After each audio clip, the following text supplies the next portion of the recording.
네, 오늘 시그널 픽에서는 구자룡 전 국민의힘 비대위원 모시고 자세한 얘기 나누겠습니다. 어서 오세요. 안녕하세요. 예, 제가 예전에 구자룡 비대위원 당시에 모셔놓고 이재명 저격수 뭐 이런 수식어를 붙였던 기억이 나는데 네. 워낙 이제 이재명 대표가 받고 있는 혐의가 복잡하다 보니까 조목조목 잘 설명과 정리를 해주셔서 그런 것 같아요. 뭐 공직선거법 위증교사 사건 구형은 이미 나왔고 많은 분들이 아실 것 같아서 저희가 이 대표 사건이 뭐 4가지 정도로 크게 정리가 되더라고요. 네. 이걸 한번 준비를 해놓고 하나하나 좀 얘기를 나눠보겠습니다. 어제 먼저 이재명 대표 재판 가운데 가장 먼저 나온 건 그거잖아요. 공직선거법 위반 사건. 네. 그게 먼저 제가 한번 이건 뭐 많이들 아실 것 같아서 공직선거법 위반 사건이 20일에 결심 공판이 있었고 징역 2년이 구형이 됐어요. 11월 15일에 가장 먼저 선고 결과가 나올 예정이고 그리고 어제 있었던 게 위증교사. 예, 위증교사입니다. 이게 11월 25일에 선고가 나오더라고요. 근데 25일. 예, 25일에. 음. 그러니까 10일 차이로 이제 선고가 11월 달에 2가지 재판이 나올 예정인데 징역 3년 구형을 좀 예상하셨나요? 예상했어요. 예상하셨어요? 예, 방송에서도 얘기를 했어요, 저는. 법조인들 사이에서는 좀 예상 가능한 형량이었나 보네요. 그래서 이제 이렇게 구형이 나올 것이다라는 거는 법조인들이 법의 잣대로만 객관적으로 평가를 하면 예상할 수 있었을 것이고 예.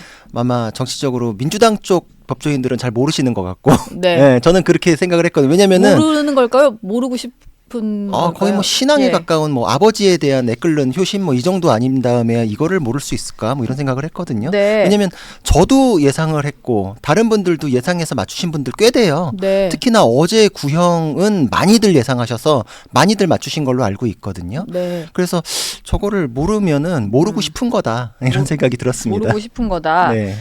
검찰은 그 구형 이유를 보니까 현재 신분이 유리하게 고려될 수 없다 뭐 이런 얘기를 했더라고요. 이건 어떤 의미로 해석을 해야 되는 거예요? 그러니까 뭐 피고인에 대해서는 객관적으로 이재명이든 아니든 상관없다. 이 혐의에 대해서는 홍길동을 갖다 놔도 똑같은 혐의에 대해서는 이 정도 구형이 나와야 된다라는 것이죠. 예. 저는 이런 식으로 재판을 대응하는 피고인을 본 적이 없거든요.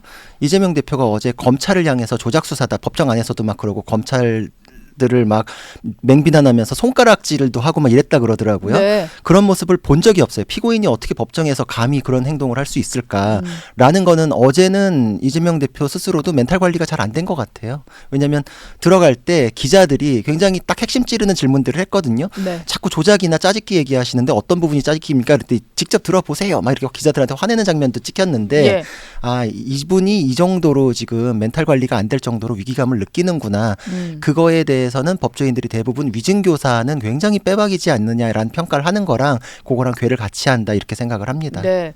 검찰이 어제 그 구형을 하면서 이런 얘기를 덧붙였는데 위증사범 및 교사범에 대해서 실형이나 집행유예가 선고된 사례를 다 합치면 94.8%다.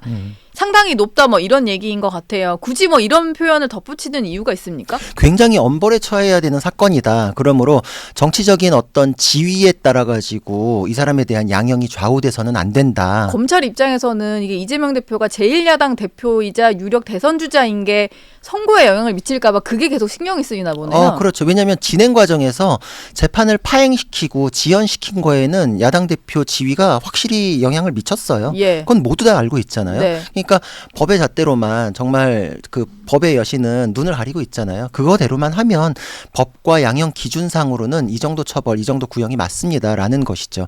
지금 한번 보면은 위증이나 위증교사는 대표적인 사법방해죄인데 우리나라는 미국 같은 사법방해죄라는 포괄적인 법을 두지 않는 대신에 예. 위증죄, 위증교사죄를 그거에 준해가지고 운용을 하고 있어요. 그래서 법원을 속이는 것에 대해서는 굉장히 엄벌을 하게끔 되어 있고 그래서 이거는 양형 기준에서도 알 수 있어요. 법에 정해진 거는 5년 이하의 징역 또는 1,000만 원 이하의 벌금이 가능하거든요. 예. 법에 정해진 게 그래요. 네. 근데 이 법정형 안에서 선고형을 정할 거 아니에요? 근데 이거에 대해서는 대법원이 양형 기준이라는 걸 정해서 어느 법원에서 선고하더라도 비슷한 정도의 양형이 되게끔 하는데 그 양형 기준에서 이거는 벌금형에 대한 양형 기준이 없어요. 법정형은 1,000만 원 이하의 벌금이 가능하잖아요. 네. 근데 대법원 양형기준위원회에서는 징역을 원칙값으로 잡아놨어요. 그러니까 이게 법상의 어떤 형량은 정해져 있지만 대법원에서도 양형 기준 뭐 심사도에서 정하고 하는데 대법원이 정한 양형 기준표에는 벌금형 자체는 아예 없는 거군요. 그죠. 그 기준을 두지 않고 네. 원칙값을 징역으로 두고 있기 때문에 일선 법원에서 당연히 그 양형 기준 따라가다 보면은 징역형을 선택할 수밖에 없는 거죠. 네. 그러니까 지금 통계상으로 검찰이 얘기한 게 뭐 90% 이상이다라는 게 그래서 그래요. 근데 그렇다면은 만약에 선고가 뭐 벌금이 없으면 징역형이 나온다고 쳤을 때 집행유예형이 선고되면은 어쨌든 이제 인신이 뭐 구속되고 이런 건 아니지만 그건 금고형 이상이니까 무조건 좀 피선거권은 박탈이 되는 이런 상황이 되는 그렇죠. 거겠네요. 그러니까 이제 민주당이나 이재명 대표가 굉장히 이 사건을 굉장히 어려워하고 두려워하는 것이죠. 네. 이 사건 같은 경우에는 솔직히 말하면은 집행유예 주기도 어려워요. 집행유예를 줄 사유도 없어요. 이거는. 집행유예 사유도 안 된다. 안 된다. 그렇기 때문에 저도 이제 구형 3년까지도 딱 정확히 맞췄던 이유가 예. 양형 그 위원회의 기준이 딱 있는데 감경 사유, 가중 사유 이게 딱 이게 조목조목 돼 있어요. 근데 네. 감경 사유는 우리 뭐 대표적으로 아는 게 초범이고 반성하는 경우 뭐 이런 것들 생각할 수 있겠죠. 근데 이재명 대표는 전과 4범이잖아요. 초범 감경이 안 돼요. 그리고 자백이나 반성도 반성하지 않죠. 예. 끝까지 부인하고 오히려 조작 수사라 그러면서 수사기관을 비난하고 관련된 참고인들 비난하고 다 나를 이렇게 정치적으로 올가매기 위해 가지고 짜고 저런다 뭐 이런 식으로 네. 하고 있으니 예. 대표적으로 감경 사유로 따져볼 만한 이런 자백 반성 이런 것도 없고 그럼 가정 사유가 뭐가 있느냐 이렇게 따져보면은 위증죄보다 위증교사죄가 그 자체로 가중 사유로 봐요. 보통의 경우는 교사범을 정범보다 낮게 처벌하거든요. 같거나 낮게. 예. 근데 이건 거꾸로 교사한 사람을 더 세게 처벌해요. 위증교사는.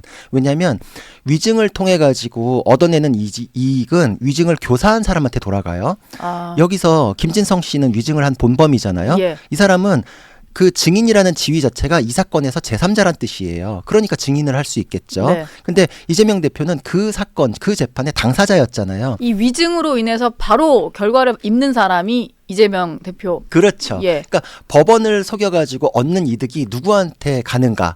이재명 대표한테 갔잖아요. 예. 무죄 받았잖아요. 네. 그래서 판결의 결론이 바뀌었을 경우에 가중 사유로 봐요. 그러니까 네. 판사를 속여서 얻어내는 이득이 많으면 많을수록 이제 가중 사유로 보는데 무죄 판결 받았죠. 경기지사직 유지했죠. 지금 대선 후보까지 됐고 지금 당대표 연임까지 했잖아요. 네. 그때의 거짓으로 판사 속여먹은 바람에 지금의 그 거짓을 쭉 쌓아오고 이거는 다 국민들의 불이익이거든요. 아, 그게 다 쌓여가지고 가중 사유가 됐고. 가중사유가 되는군요. 그렇죠. 거짓 위에 거짓을 쌓아 올려서 지금의 이재명 대표가 있는 것이기 때문에 예. 그 원래 첫 번째는 판사를 속이고 법원을 속여서 얻어낸 것에 대해서는 엄청난 가중 사유로 볼 수밖에 없죠. 네. 그리고 동종의 전과가 있을 때 또 가중 사유로 보는데 예. 동종의 전과가 대표적으로 이제 사법을 방해하고 거짓말을 하는 무고죄를 들 수 있거든요. 네. 무고죄 전과가 있을 경우엔 또 가중 사유로 봐요. 근데 이재명 대표는 또 무고죄 전과도 있어요. 아, 일단 이거랑 관련돼서 있었던 무고죄. 아니요. 관련 그치 맞아요. 예. 그 검사 사칭했을 때 그때 네, 네. 무고죄랑 같이 사칭 처벌받 사건 그렇죠. 관련해서. 이제 뿌리는 같죠. 예. 그러니까 무고죄 전과도 있고 전과 4범이고 네. 위증을 교사했고 판결도 얻어냈고 이러니까 이제 가중 사유가 너무 많다 보니까 제가 다 분석을 해보니까 아 이건 구형 3년 정도 나오는 게 맞겠다. 그래서 여러 차례 얘기를 했고 저만 그런 게 아니라 다른 법조인들도 구형 3년 정도 나올 겁니다. 이렇게 예상했는데 딱 맞으니까 예. 이걸 과하다라고 얘기하는 거는 민주당 쪽 주장이고 전혀 과하진 않습니다. 이게 뭐 최대치라고 해서 뭐 검찰이 또 정치적으로 탄압 수사한다 뭐 이런 얘기 하던데 그건 아니고 기준표를 봤을 때 통상적인 구형이다. 그렇죠. 이런 만약에 이게 설명이시군요. 말도 안 되는 구형이다라고 주장을 할 것 같으면 제가 아까 법정형 얘기 드렸잖아요. 5년 이하의 징역이 선고가 가능해요. 네. 근데 만약에 이게 과하다 그러면 4년, 5년짜리는 없다는 뜻인가요? 예. 법에 만들어 놓고?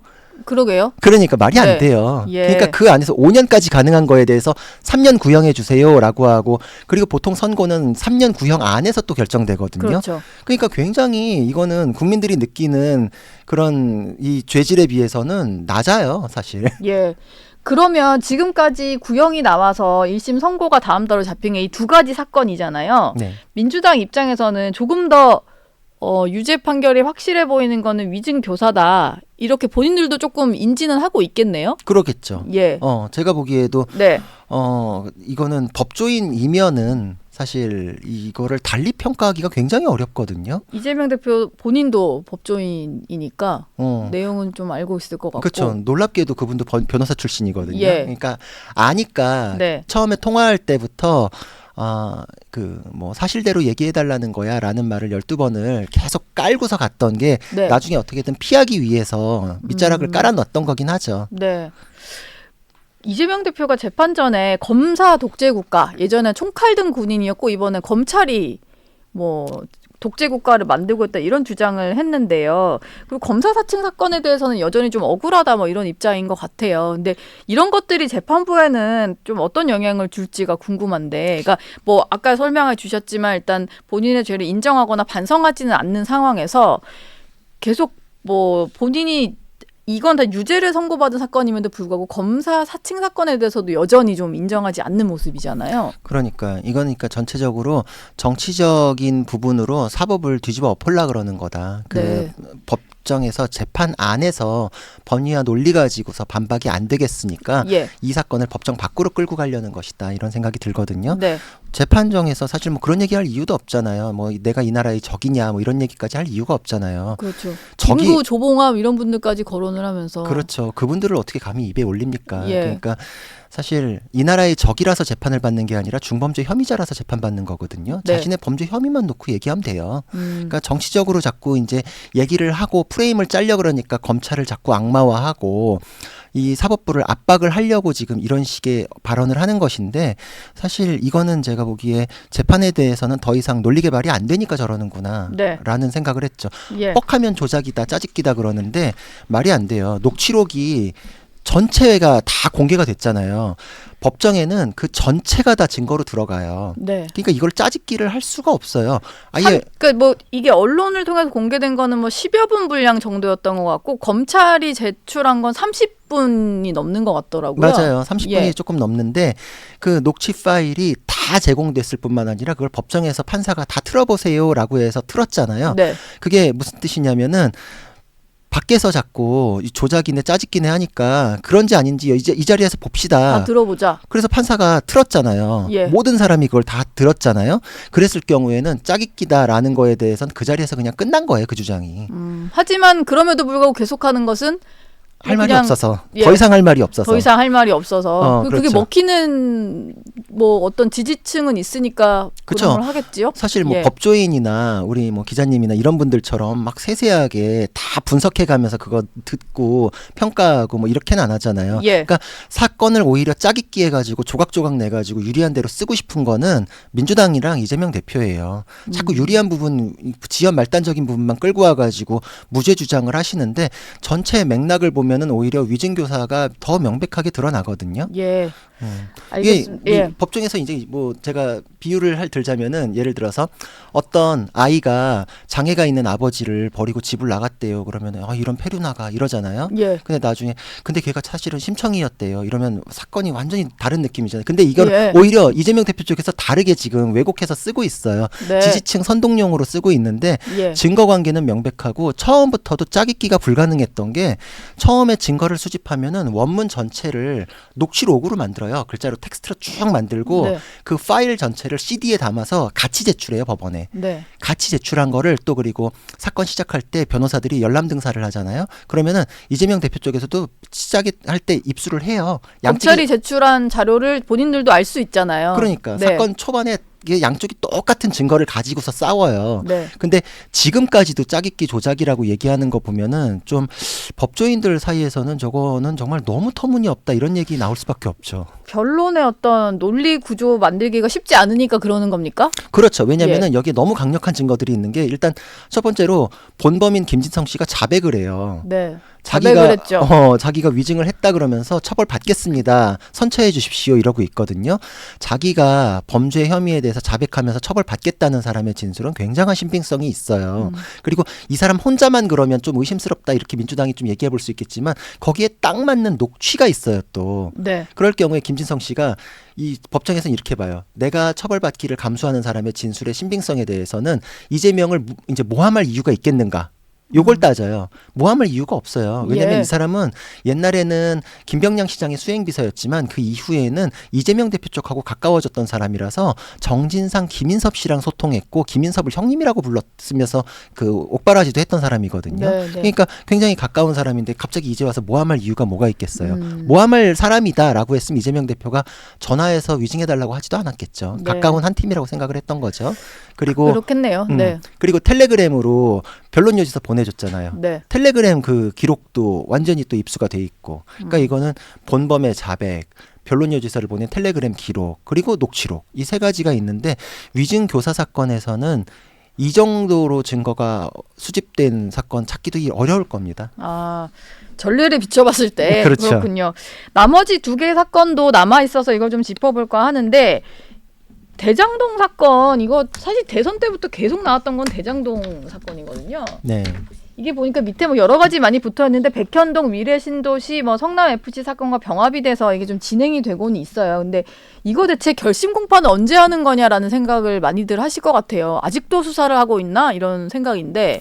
재판은 하고 있는데 예. 솔직히 저도 굉장히 좌절스러운 게 여태까지 재판 지연이 너무 많이 됐기 때문에 이거는 다음 대선 전까지 확정 판결 나오기는 어렵다고 생각을 합니다. 이 사건 같은 경우는요. 예. 지금 결심 공판 언제 할지도 좀 예상하기가 쉽지 않은 상황인 그렇죠. 거죠. 그리고 저는 사실 대장동 개발 비리 사건은 1심이 내년까지도 안 끝날 것 같아요. 아, 그렇습니까? 예. 이게 사안이 너무 복잡한 데다가 병합이 되면서 그렇죠, 더 그렇죠. 그렇게 된 거예요. 대장동, 위례신도시, 성남FC 이렇게 세 개의 사건으로 진행했으면 좋았을 사건이 하나로 뭉쳐 있는데 그거에 대해서는 사이즈가 너무 커요. 네. 그래서 지금 이 사건에 같이 묻어버리려고 위증교사나 이런 사건도 이재명 대표 쪽에서 병합을 해달라 붙일라 그랬었거든요. 그렇죠. 그게 법원에서 안 된다 그래서 간신히 위증교사 사건이 분리돼가지고 지금 이렇게 진행이 됐던 것인데 대장동 사건에 위증교사 사건 붙었어 봐요. 그러면은 그 사건도 기약이 없었죠. 같이 좀 늘어질 뻔했네요. 그렇죠. 이거는 일단 좀 기약이 없는 사건이다 이렇게 좀 볼 수 있을 것 같고 마지막으로 이게 또 있는데 관련자들이 다 뭐 유죄 선고받고 이런 상황이에요. 쌍방울 대북 송금 의혹 사건인데요. 이거 어제 보니까 이화영 전 경기부지사가 검찰 압박으로 거짓 진술했다 이런 녹취록이 또 한 매체를 통해서 보도가 됐더라고요. 근데 그때 이제 이화영 부지사는 말이 너무 왔다 갔다 했어요. 예. 지금 최근에 주장하는 건 다 조작이라 그러거든요. 지금 뭐 대장동 사건에서도 증인으로 나온 사람에 대해서는 검찰이 진술 조서를 조작한 걸로 보인다. 이런 주장도 지금 민주당에서 하더라고요. 네. 근데 똑같은 거를 찾아보면은 그 전에 뭐 김용 씨 사건에서도 김용 씨가 검찰이 주장하는 그 시간에 그 날짜 그 장소에 없었는데 조작이다라고 하면서 증인도 데려왔었어요. 근데 어떻게 됐나요? 그 증인이 위증했던 게 밝혀졌잖아요. 예. 이런 식으로 지금 사실관계가 드러나기 전에 무조건 뭐 꼬투리 잡아서 조작이다 이렇게 얘기하는데 이화영 부지사에 대해서는 그때 당시에 이 진술을 회유하려고 했던 사람들이 오히려 이화영 씨한테 어떤 내용을 자꾸 주입하려고 압박을 넣었던 거라고 볼 수 있어요. 그때 부인도 정신 차려라 이러면서 막 법정에서 난동 부리고 이랬었는데 네. 부인이 이화영 씨의 범죄에 대해서 아나요? 전혀 모르는 분이잖아요. 전혀 모르는 분이 어떤 게 맞는지를 어떻게 알겠어요. 근데 이제 와서 지금 얘기하는 거는 오히려 민주당 쪽에서 회유를 하고 있다. 그때 특별 접견해가지고 찾아가서 심지어 정성호 의원까지도 만나고 뭐 다음 대통령은 이재명이 된다 이렇게 했는데 네. 민주당에서 오히려 회유했다고 봐야 되지 않나 저는 그렇게 생각하고 있어요. 근데 어제 이화영 전 부지사 건 좀 나오는 걸 보니까 민주당에서는 계속해서 관련된 이재명 대표와 관련된 사건 관계자들을 좀 동원해서 검찰의 진술 회유라든지 뭐 조작 이런 정황을 좀 계속 공개를 하지 않을까 이런 생각이 좀 들더라고요. 그게 대응책이지 않을까라는 생각이 좀 들었는데. 그게 뭐 전형적인 여론전이죠. 지금 보면은 뭐 증인으로 나온 사람에 대해서 조작이 있다라고 했는데 검찰에서 그 다음날 바로 문자 메시지를 공개했거든요. 문자 메시지는 사건이 생성되는 단계의 당사자끼리 주고받은 내용이기 때문에 허위가 개입될 여지가 없어요. 근데 예. 문자 메시지 내용에서 남욱 변호사하고 문자 메시지 받은 거의 내용에 유동규 정진상에 대해서 접대 한 해 만에 뭐 이런 내용이 있어서 그걸 그냥 물어봤을 뿐이거든요. 네. 그러면 조서에 대해서 붙잡고 늘어질 게 아니라 문자 메시지가 맞잖아요. 그럼 문자 메시지에 대해서 본류를 따라가가지고 그거 자체를 언급하고 부정하거나 깨거나 이래야 되는데 그건 못해요 또. 그러니까 지금 조작에 대해서 얘기하는 거는 그야말로 짜깁기를 하고 있다. 짜깁기를 하고 있다. 네. 이 쌍방울 대북 송금 사건도 좀 길어질까요? 이것도 길어지겠죠. 이것도 시작된 지 얼마 안 됐거든요. 이화영 부지사에 대한 선고만 나왔고 그거에 이어가지고 이제 이재명 대표의 사건이 진행되고 있기 때문에 위에 대장동 사건처럼은 아니지만 이것도 상당히 오래 가서 내년 말까지는 1심 사건이 선고될 거로 생각은 하거든요. 근데 이것도 길어질 거다. 그렇죠.